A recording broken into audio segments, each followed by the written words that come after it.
안녕하십니까. 세 번째 강의를 진행하도록 하겠습니다. 세 번째 강의는 블록체인과 인공지능입니다. 먼저 인공지능은 너무나 많이 요즘에 얘기가 나오고 있고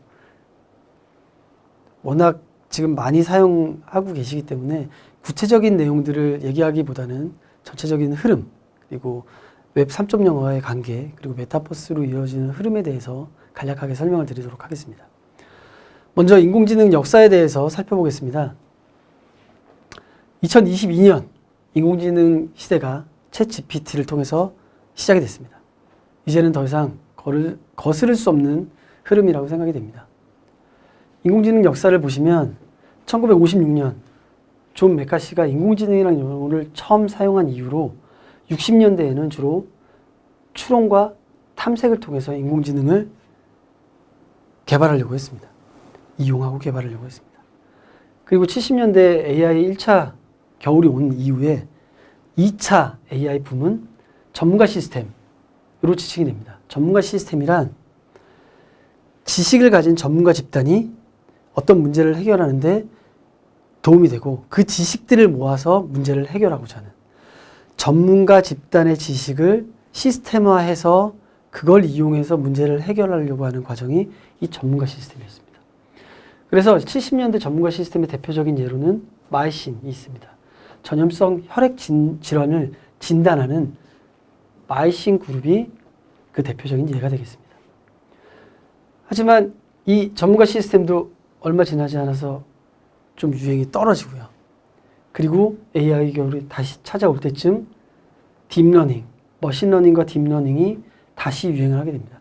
사실 머신러닝은 1차 때도 기계학습에 대한 기반들이 갖춰져 있었던 시기였습니다. 하지만 전문가 시스템의 문제점들 때문에 다시 머신러닝이 도입이 되고 그 머신러닝의 발전에 의해서 97년에 IBM의 딥블루가 체스 챔피언한테 이기는 일이 일어났습니다. 그래서 이때 또 한 번 AI에 대한 관심이 높아지기 시작합니다. 그 이후에 지속적으로 구글과 다양한 AI 업체들이 딥러닝을 조금 더 공부하기 시작합니다. 그리고 딥러닝이 가능했던 이유가 2000년대 이후, 2000년 이전에 웹 1.0 시대 때 데이터 양과 그 이후에 데이터 양이 엄청나게 차이가 날 뿐만 아니라 하드웨어의 수준도, 성능도 엄청나게 늘어납니다. 그래서 기계학습에 아주 최적의 환경이 구성이 된 거고요. 그래서 이 기간에 기계학습들을 돌리게 되고 IBM에서는 왓슨이 퀴즈쇼에 우승하면서 AI가 자연어를 통한 성능도 괜찮구나 라는 걸 처음으로 2011년에 느끼게 됩니다.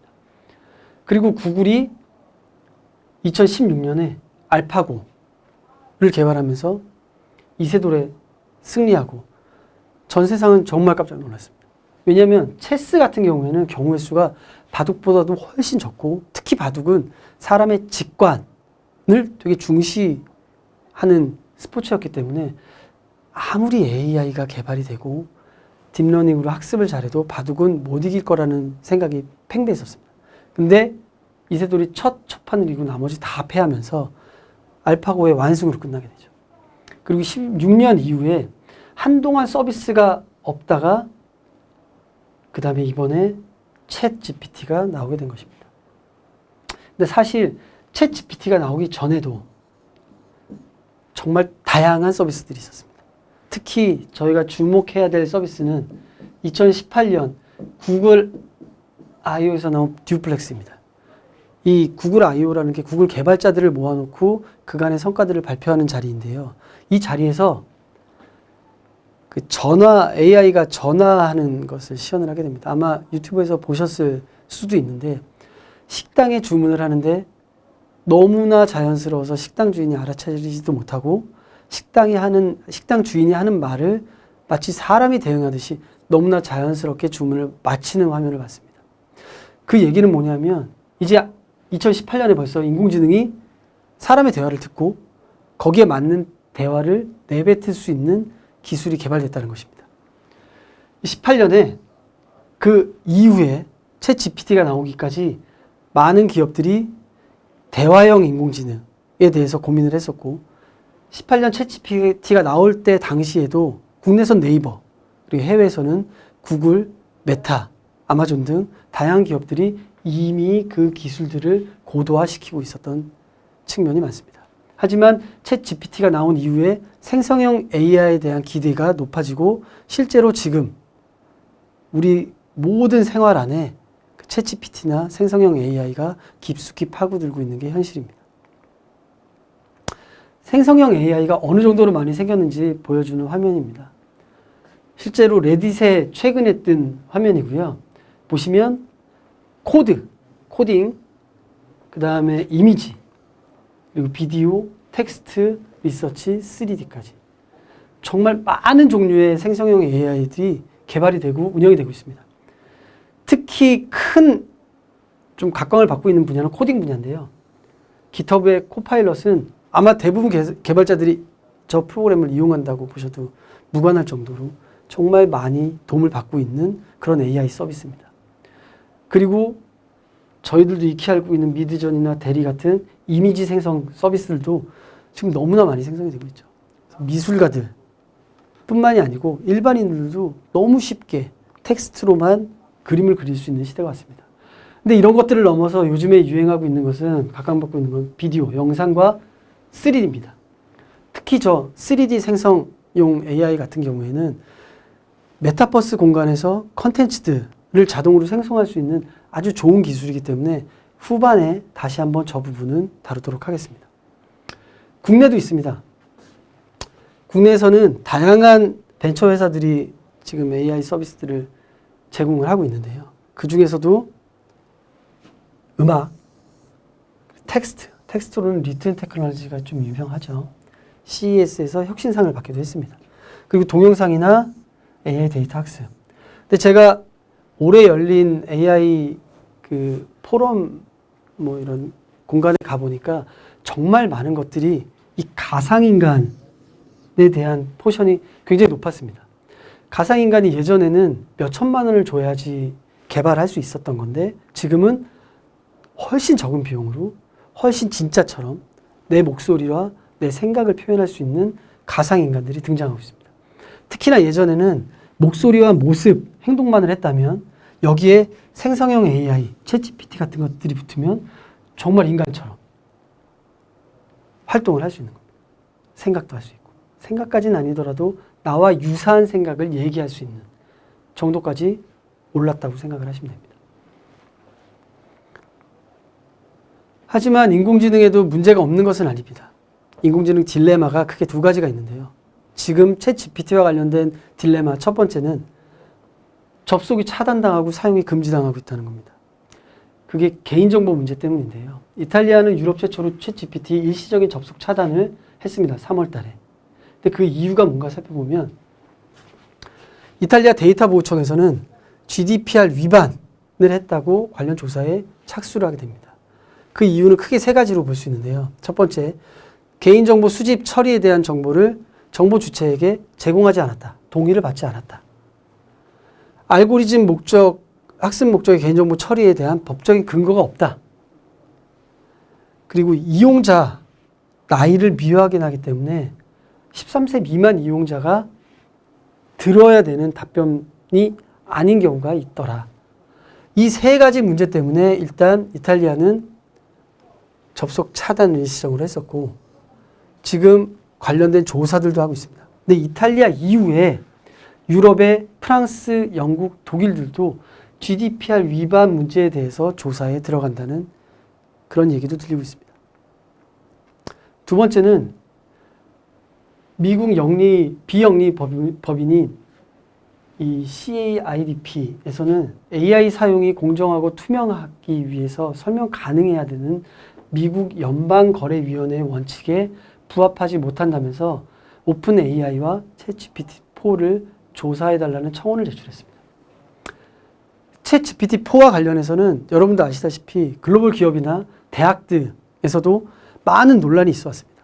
리포트를 다 저걸로 써서 낸다던가 시험 볼 때 이용한다던가 다양한 에세이를 챗GPT를 이용한다던가 이런 문제 때문에 금지하거나 제한하는 그런 기업이나 학교들도 늘어나고 있습니다. 국내에서도 다르지 않습니다. 최근에서도 문제가 됐던 반도체 기업들의 핵심 정보가 유출되는 문제들을 우려해서 지금 보시는 SK 하이닉스, LG 디스플레이 같은 대기업들도 사용을 금지하거나 엄격하게 제한하고 있는 현실입니다.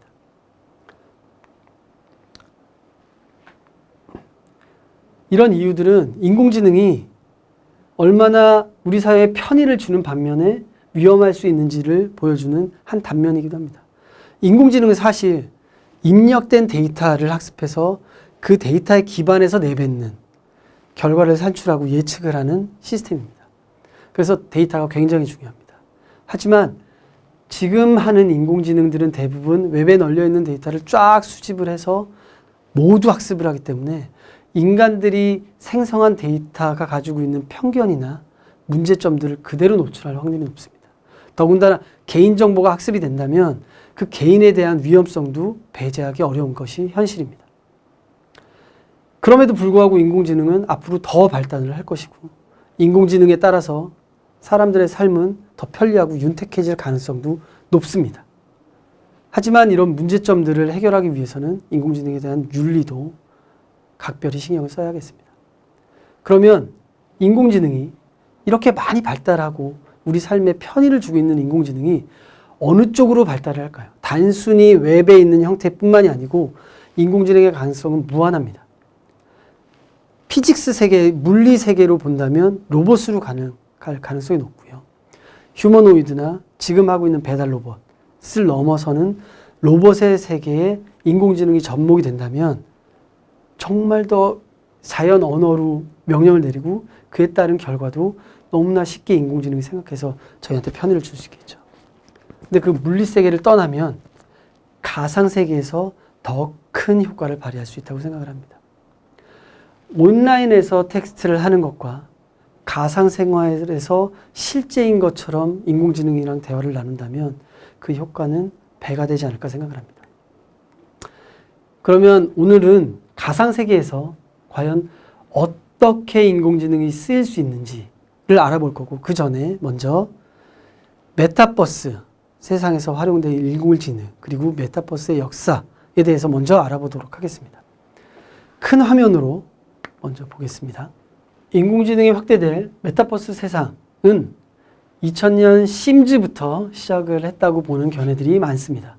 물론 그 이전에 있던 게임들도 메타버스랑 연관이 없다고 볼 수는 없지만 일반적으로는 현실 세계를 표방한 대표적인 게임인 심즈를 그 시작으로 보는 전문가들이 많이 있는 것이 사실입니다.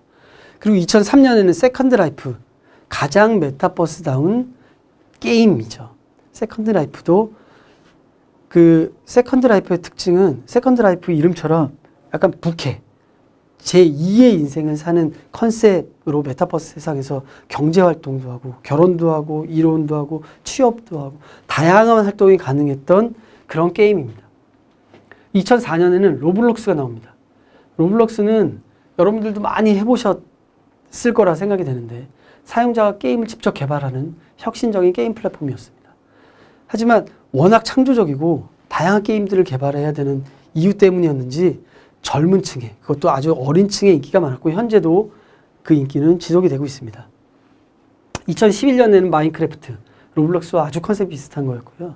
2017년도에는 포트나이트가 있습니다. 포트나이트는 서바이벌 게임인데요. 그 내부에 2차 컨텐츠를 제작하는 기능들을 넣어서 사용자끼리 행사, 축제를 한다거나 다양한 서비스들을 스스로 할 수 있게 개발을 했었습니다. 그래서 게임 안에서 콘서트도 할 수 있었죠. 그래서 2020년 트래비스 스캇이라는 미국의 래퍼는 이 포트나이트에서 코로나 기간 중간에 콘서트를 열어서 약 120만 명의 사용자가 몰리는 그런 이벤트를 하기도 했습니다. 120만 명 모였으니까 당연히 돈도 많이 벌어서 좀 이슈가 됐었고 그래서 아마 메타버스의 사례로 포트나이트가 아주 자주 등장하는 것을 볼 수 있습니다. 2018년도에는 네이버 자회사인 제페토, 자회사에서 개발한 메타버스 플랫폼인 제페토가 등장을 했고 이 안에서는 가상 캐릭터들을 생성해서 재밌게 소통하고 지낼 수 있고 그 다음에 관련된 그 3D로 된 그 아이템들을 만들어서 파는 경제활동을 할 수 있는 플랫폼으로 해외에서 더 사용자가 많은 플랫폼이기도 합니다. 20년도에는 호라이즌, 페이스북, 현재 메타인 그 회사에서 개발한 메타버스 플랫폼이고요. SNS의 확장판입니다. 보시는 것처럼 다리가 없습니다. 그래서 주로 소통을 하는 도구로 많이 쓰였고요. 그 페이스북에서 가지고 있는 VR 기기를 연동해서 사람들을 직접 회전하면서 만나보면서 소통할 수 있는 그런 SNS의 확장판으로 만들어진 그런 메타버스 서비스입니다. 21년도에는 이프렌드라고 SK텔레콤 자회사에서 만든 메타버스 플랫폼으로 행사나 강연 등에 많이 사용이 되고 있습니다. 하지만 여기까지 보면 아무리 둘러봐도 너무 가상이라는 게 티가 나죠. 만화 같기도 하고 그 캐릭터 같기도 하고 아바타 같기도 합니다. 근데 최근에 CES에서 1월 달에 롯데와 칼리버스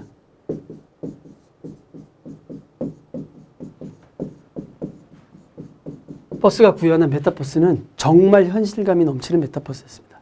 그 대표가 얘기하는 걸 들으면 메타버스가 지금까지 실패했던 건 현실과 너무 동떨어졌고 현실을 제대로 반영하지 못해서 실패를 했다라고 판단을 하고, 칼리버스에서는 정말 현실같이, 만약에 내가 VR기를 끼고 있으면 이게 현실인지 아닌지 구분이 안 갈 정도로 현실감을 극대화한 그래픽 기술을 보여줬습니다.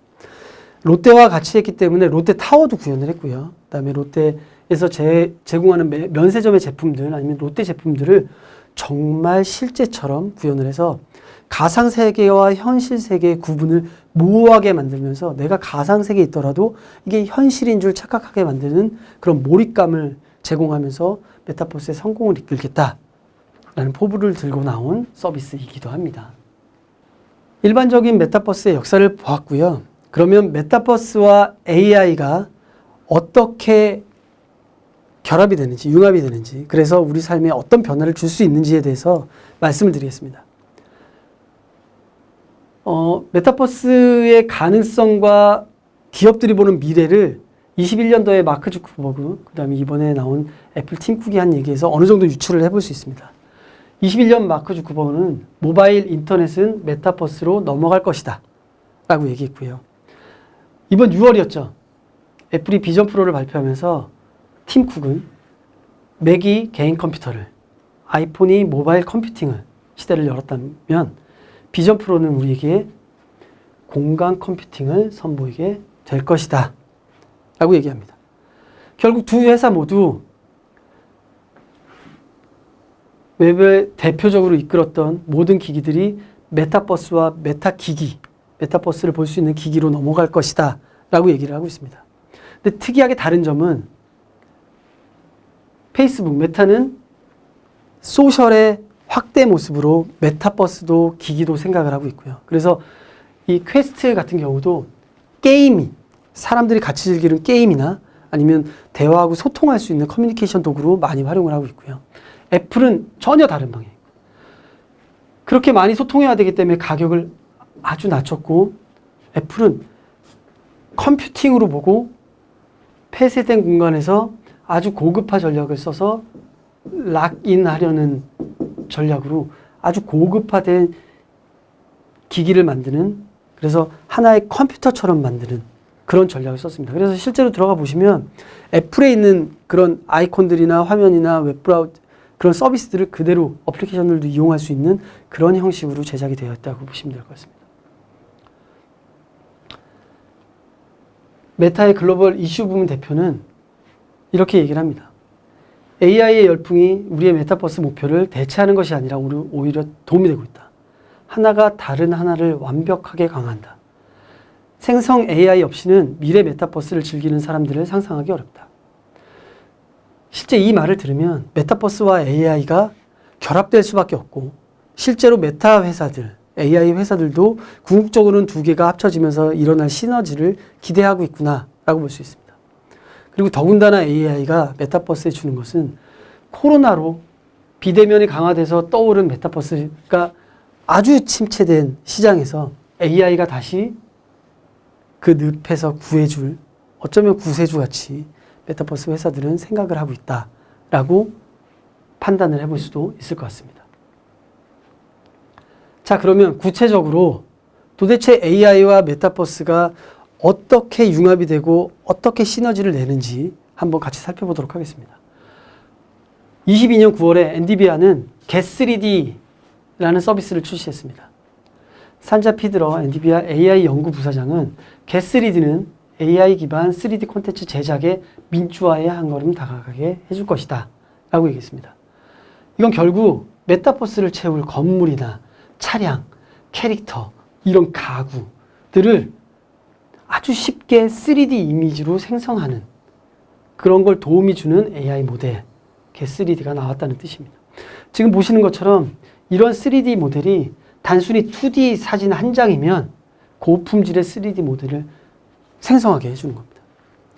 그럼 메타버스 시장에서도 다양한 컨텐츠들이 쉽게 개발이 될 수 있겠죠. 이건 비단 엔비디아 뿐만이 아니고 로블록스에서도 적용이 됩니다. 2023년 3월에 다니엘 스터만 로블록스 CTO는 코딩이나 디자인을 해본 적 없는 초보자도 이 도구를 사용하면 로블록스에서 상상력을 실현할 수 있다 라고 얘기하면서 AI 로블록스 스튜디오를 출시했습니다. 이건 보시는 것처럼 이 채팅창에 자연어로 내가 생성하고 싶은 3D AI 모델을 치면 이렇게 생성을 해줍니다. 그리고 여기를 통해서 색깔도 바꿀 수 있고 구동도 해볼 수 있고 로블록스에서 이렇게 다양한 3D 컨텐츠를 내 게임이나 내 공간에 내가 만들어 놓은 공간에 넣고 뺄 수 있는 것입니다. 이렇게 디지털 편집과 컨텐츠 제작을 지원하면서 3D가 그림을 잘 못 그려도 렌더링을 잘 못해도 모델을 잘 못해도 누구나 쉽게 생성할 수 있는 시대가 열린 것입니다. 뿐만 아니라 저크버거도 메타가 인공지능의 리더가 되고 제품 전반에 걸쳐 아바타, 3D 자산을 생성하기를 원한다 라고 얘기하면서 23년 5월에는 이미지 바인드를 출시했습니다. 이미지 바인드는 텍스트, 이미지, 비디오, 오디오 뿐만 아니라 깊이나 열, 동작의 위치 같은 6가지 정보를 묶어서 한꺼번에 학습하고 한꺼번에 생성을 해놓을 수 있는 그런 AI 모델이라고 보시면 되겠습니다. 지금 보시는 것처럼 소리와 이미지, 깊이를 가지고 텍스트로 분석을 해주기도 하고요. 이미지와 소리를 넣으면 합성된 영상을 만들어주기도 합니다. 지금처럼 이런 방식의 생성을 함으로써 몰입형 가상세계에 아주 효율적인 개발을 지원할 수 있는 툴이 만들어졌다라고 보시면 될 것 같습니다. 구글도 빠질 수가 없습니다. 2023년 5월에 구글 I/O에서 AI를 만나서 더 강력해진 구글 지도를 선보였습니다. 구글 맵을 구글은 AR의 미래 뼈대로 삼으려고 하고 있다는 평가도 있습니다. 구글 XR 담당 매니저는 물리적 세계가 디지털 컨텐츠로 증강되면 사람들이 배우고 만들고 쇼핑하고 정보를 얻고 노는 방식이 재정의될 것이다 라고 얘기했습니다. 이 말은 곧 물리적 세계가 디지털 컨텐츠로 변환된다는 걸 미러월드 혹은 디지털 트윈 같이 현실과 구분되지 않는 공간으로 넘어오면서 디지털화되면 사람들이 배우고 만들고 쇼핑하고 노는 모든 방식이 가상 공간에서 다시 바뀔 것이다 라는 얘기예요. 구글은 정말 세상을 미러월드처럼 꾸미고 있습니다. 보시면 구글 맵으로 모든 세상을 디지털화하고 있고요. 이머시브 뷰라는 서비스를 통해서 그리고 이 플랫폼들이 결국에는 AR과 VR로 넘어가서 구글이 AR, VR 세상의 대표 플랫폼으로 자리 잡고자 하고 있습니다. Immersive View for Root는 이번 2023년 I/O에서 나온 서비스인데요. 우리가 길찾기, 구글의 내비가 있지 않습니까? 지도 서비스 안에. 예전에 이머시브 뷰에서는 3D에 된 환경을 쭉 내려다보고 그 공간을 걸어볼 수 있고 간접 체험할 수 있는 것만 했다면 내비게이션까지 얹혀서 이제는 그 공간까지 어떻게 움직여야 되는지 루트를 보여주고 그 공간 안에서 어떤 건물들이 있는지 보여줄 뿐만이 아니고 날씨나 교통 정체 상황도 한꺼번에 보여주는 기능을 제공하고 있는 것이 이 기능입니다. 그리고 AR 코어는 87개국 실제 위치에다가 다양한 디지털 콘텐츠를 얻게 해줍니다. 이거는 내비 기능을 얹은 거고 나중에는 여기에 상점을 세우거나 내 물건을 엎을 수도 있고 다양한 컨텐츠를 내가 원하는 방식대로 AR 기능을 살려서 얹을 수 있는 겁니다. 그리고 포토 리얼스틱 3D 타일은 지금 보시는 것처럼 실제 지도 기반 위에 3D 지도 위에 컨텐츠를 다양하게 엎는 겁니다. 보시는 화면은 바비라는 영화의 홍보를 위해서 기존에 있는 스퀘어 가든 쪽, 타임스퀘어 쪽에 있는 건물들을 가상으로 이렇게 홍보 광고판을 만들어 본 겁니다. 나중에 되면 실제로 구글이 바라는 미러월드가 구축이 된다 그러면 이런 식으로 광고를 하거나 이런 식으로 AR 그곳에 가면 내가 원하는 상품들이 자동으로 뜬다던가 하는 다양한 기능들을 서비스할 수 있는 날이 멀지 않았다고 생각을 합니다. 자, 이제 마지막으로 저희가 지금까지 얘기했던 웹3 그리고 인공지능, 메타버스가 실제로는 어떻게 구현이 되고 있고 영화에서 상상 속에서는 사람들이 어떤 생각을 했는지 그리고 현실에서는 그게 얼마큼 구현이 되고 있는지 동영상을 통해서 본 이후에 마지막 첫 번째 했던 질문을 돌아보면서 강의를 마치도록 하겠습니다. 그러면 먼저 동영상을 보시고 다시 강의를 이어나가겠습니다. How far off do you think that world is from reality today? Maybe 3. 3 years? Maybe. Oh my gosh. 안녕하세요. 반갑습니다. 메타키드입니다. 자, 오늘은 2018년도에 개봉한 스티븐 스필버그 감독의 가상공간, 오늘날 메타버스를 주제로 다룬 영화 레디 플레이어 1에 나오는 내용들이 4년이 지난 지금 현실과 어느 정도로 가까워졌는지 한번 알아보는 시간을 가져보도록 하겠습니다. 자, 스티븐 스필버그는 전 세계적으로 유명한 SF 영화 감독이죠. 우리가 알고 있는 조스, 주라기 공원, E.T., 인디아나 존스 등 세계적인 SF 영화들을 제작했다고 하니까 얼마나 유명한지는 더 이상 말할 필요는 없겠죠. 자, 그런 그가 2018년도에 갑자기 누구도 시도하지 않았던 VR을 쓰고 가상 공간에 접속해서 펼쳐지는 SF 영화를 이 한마디와 함께 개봉을 했죠. How far off do you think that world is from reality today? Maybe 3. 3 years? Maybe. Oh my gosh. 실제 3년 뒤 2021년에 페이스북이 사명을 메타로 바꾸고 메타버스에 올인을 한 것은 우연의 일치일까요? 자, 저때 스티브 스필버그가 생각한 가상 공간이 바로 오늘날 누구나 한 번쯤 들어봤을 법한 메타버스라는 개념으로 성장했다고 보시면 되겠습니다. 자, 이러한 메타버스는 가상화폐, NFT 기술과 함께 레디 플레이어 1의 많은 부분들을 현실화 시켜나가고 있습니다. 그럼 영화 레디 플레이어 1에서 나오는 가상 공간들의 내용들이 현재는 어떻게 구현되고 어느 정도로 따라왔을지 한번 알아보도록 하겠습니다. 지금부터 같이 살펴보시죠. 자, 먼저 영화 레디 플레이어 1에서 주인공의 이웃 주민 아주머니께서 VR 헤드셋을 착용하고 권투를 즐기는 장면이 나오는데요. 이미 실제로 스릴 오브 파이터라는 VR 권투 게임이 출시가 돼서 오큘러스 VR 헤드셋만 있으면 누구나 지금 또 즐길 수가 있습니다.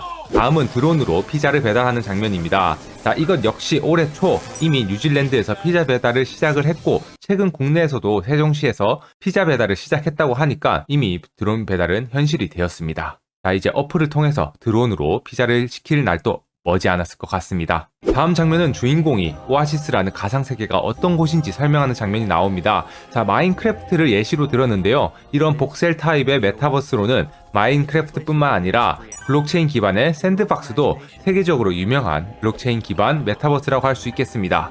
자, 그리고 나서 카지노도 소개를 하였는데 디센트럴랜드에 NFT와 게임용 칩으로 다양한 카드 게임을 즐길 수 있는 공간이 있으며, 그리고 아직까지 모텔은 구현되지 않았지만 언젠가는 나오지 않을까 싶습니다. 그리고 다양한 가상 공간의 캐릭터들과 의상들이 소개가 되며 아이템들이 코인으로 사고 팔 수 있다는 것이 블록체인형 메타버스와 굉장히 비슷한 형태라고 볼 수가 있겠습니다. 자, 그리고 주인공 친구가 배틀 게임을 하는데 여기서 코인이라는 말을 쓴 것이 마치 3년 전에 가상화폐를 염두에 두고 감독이 코인이라는 단어를 쓴 게 아닐까 추측해 봅니다. 자, 그리고 아이템을 얻는다는 것이 게임을 통해서 코인으로 보상을 받는 P2E, Play to Earn 형태와 굉장히 비슷하다는 것을 알 수 있겠죠. 다음으로 메타버스에 접속한 캐릭터들끼리 활과 총을 사용하여 서로 배틀을 하는 장면이 나오는데요. 현실에서 이 캐릭터들을 컨트롤하는 사람들이 이렇게 러닝머신처럼 생긴 곳에서 이동을 감지하고 손에 잡은 VR 컨트롤러를 총으로 사용하여 싸우고 있는 것을 알 수가 있습니다. 실제로 러닝머신과 같은 기계와 VR을 함께 사용하여 영화 전투 장면과 같은 기능을 구현을 하였습니다. 캣 VR이라고 하는 이 장비는 이미 상용화돼서 현재 한화 약 140만원 정도에 구매 가능하다고 합니다. 자, 싼 가격은 아니지만 영화처럼 구현이 되고 연동된 게임 컨텐츠가 많이 나온다면 한 번쯤 개인적으로 써보고 싶은 아이템이기도 하네요. 자, 그리고 굉장히 흥미로운 사실을 발견을 했는데, 자, 영화에는 공동 설립자인 모로가 사임을 하고 할리데이라는 사람이 오아시스를 운영을 하는데, 마치 이것이 평행 이론처럼 디센트럴랜드의 메타버스 설립자인 에스타반 오르다노와 아리 메일리치가 실제로 2년 전에 CEO를 사임을 하고 고문으로서만 현재 남아있고, 현재는 따로 독립적으로 빅타임이라는 NFT 게임을 새로 설립하고 운영을 하는데, 자, 이것은 마치 단순한 우연의 일치일까요? 다음으로 영화에서 주인공이 첫 번째 키를 얻는 장소인 자동차 게임입니다. 자, 수많은 사람들이 VR 장비를 사용을 해서 운전을 하고 있겠죠? 실제로 디센트럴랜드에서도 브룸 게임이라는 NFT 레이싱 게임이 있습니다. 현재는 일반 게임처럼 키보드로 컨트롤을 하지만 VR이 나중에 연동이 된다면 영화처럼 더욱 실감있게 레이싱을 할 수가 있겠죠?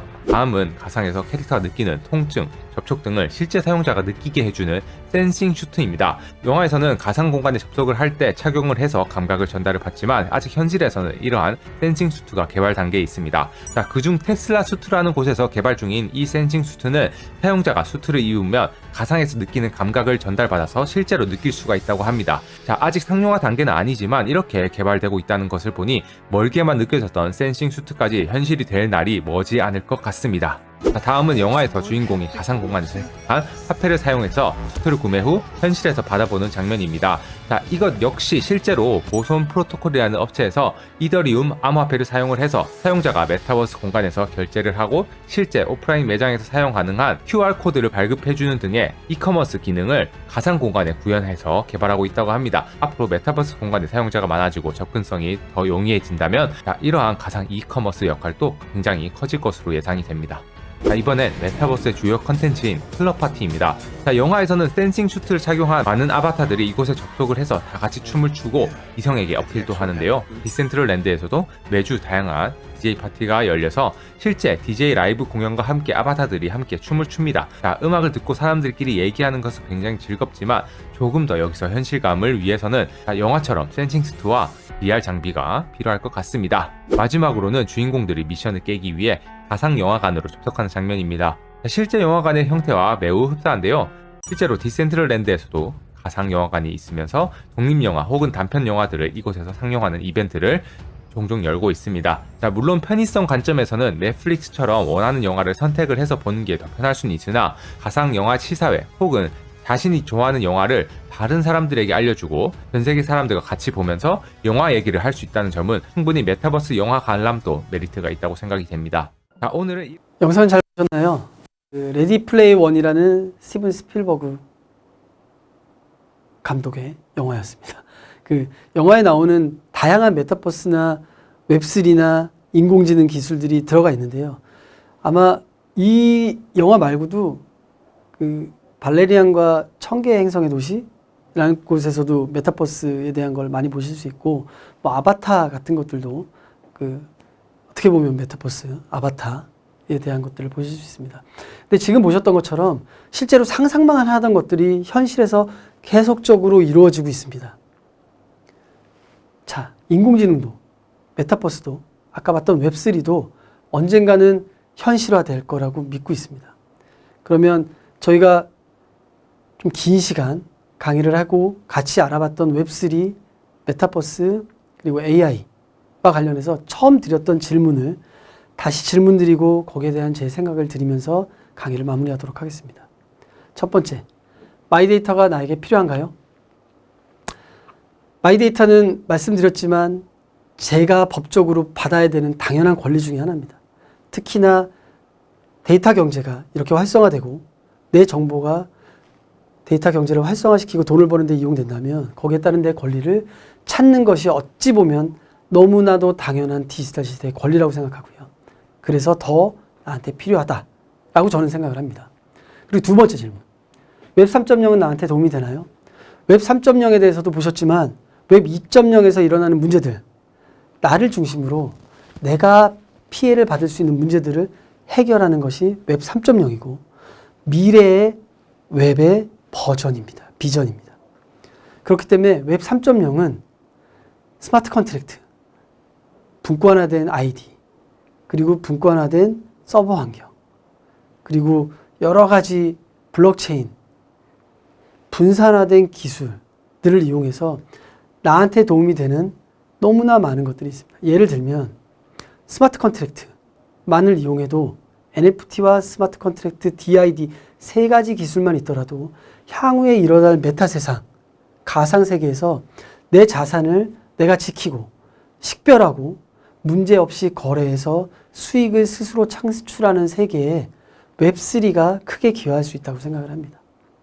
앞으로 웹3는 웹 3.0 그리고 미래 비전, AI와 메타버스와 연결되면서 우리 삶을 크게 흔들 수 있고 결국에는 나에게 돈을 벌어다 줄 수 있는 기술이자 사상이라고 생각을 합니다.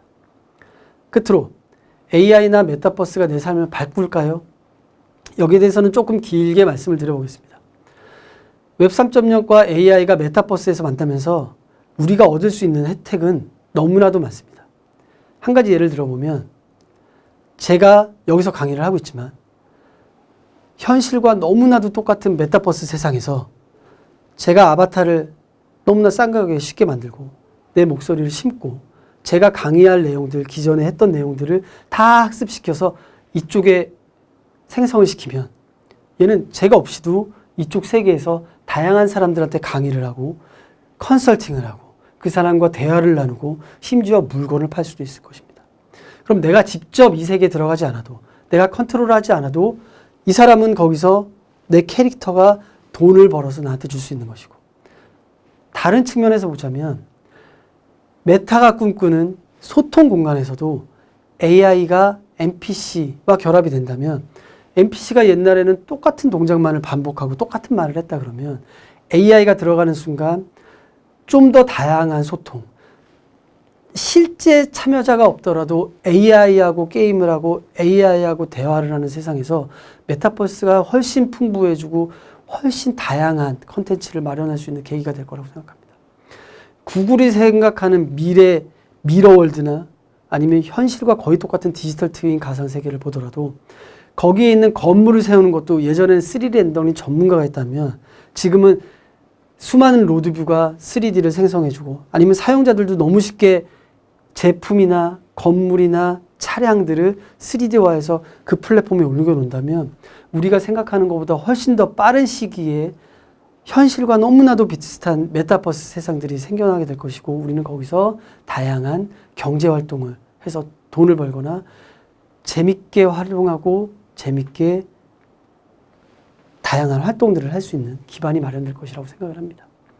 그리고 이런 것들이 애플같이 좋은 기기와 환경이 된다 그러면 그거를 이용한다 그러면 정말 현실하고는 너무 구분이 되지 않아서 영화에서 나오는 것처럼 어떻게 보면 현실을 도피해서 그쪽에서 더 큰 내 재능을 발휘할 수 있는 날이 오지 않을까 라고 생각을 합니다.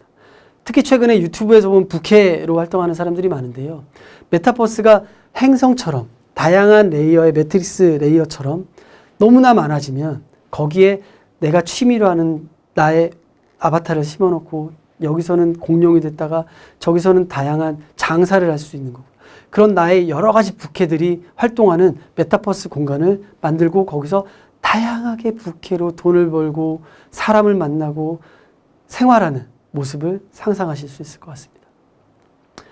아까 보셨던 영화 말고도 다양한 메타버스 영화들을 만나신다면 아마 우리가 생각하는 세상 웹3, 웹 3.0과 AI 그리고 메타버스가 만나는 생활에서 우리가 미래 기회를 어떻게 잡고 현실에서 우리를 어떻게 발전시켜야 될지를 조금 더 생각하는 계기가 됐다면 저는 오늘 강의에 좀 의미가 있지 않을까라고 개인적으로 생각을 해봅니다. 오늘 강의는 여기서 마치겠습니다. 감사합니다.